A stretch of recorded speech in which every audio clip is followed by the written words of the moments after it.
belle séance. On est monté en puissance d'un jour à l'autre, avec des salles pleines ces derniers jours. Donc des très bons débats de qualité comme d'habitude. Une sélection, c'est plus le comité de sélection animé par Michel entre autres, qui est une sélection pointue. Avec pour chaque film sélectionné, on avait en règle générale le réalisateur qui venait présenter son film. Ils sont souvent très contents de l'accueil parce qu'on les coucoune un petit peu.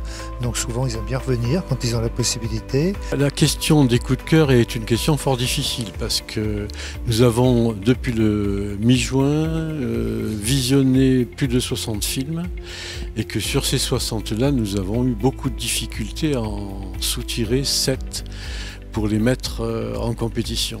Et quant aux autres, évidemment, ils sont passés, et souvent en avant-première, avec, on dirait souvent quand même un champ social ou un champ intime extrêmement important. Et on a donc une variété de propositions. On a 2 prix. On a le prix du jury lycéen, avec en gros à peu près 220 lycéens qui ont suivi des débats animés par notre présidente du jury Valérie Gann, avec les invités qui défendaient les films.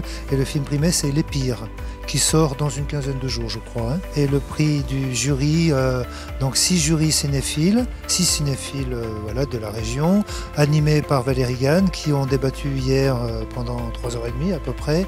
Et le film primé, c'est Grand Marin, de Dirana Rova. Excusez-moi, j'écorche son nom, et qui doit sortir en février. Un très beau film, on va dire, pour aller un peu vite, un road movie qui se passe en Islande.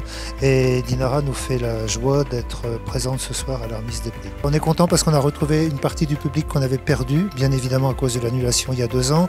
L'année dernière, le public était revenu, mais c'était un petit peu plus frileux. On n'a pas pu faire les buffets tous les jours l'année dernière à cause des protocoles sanitaires.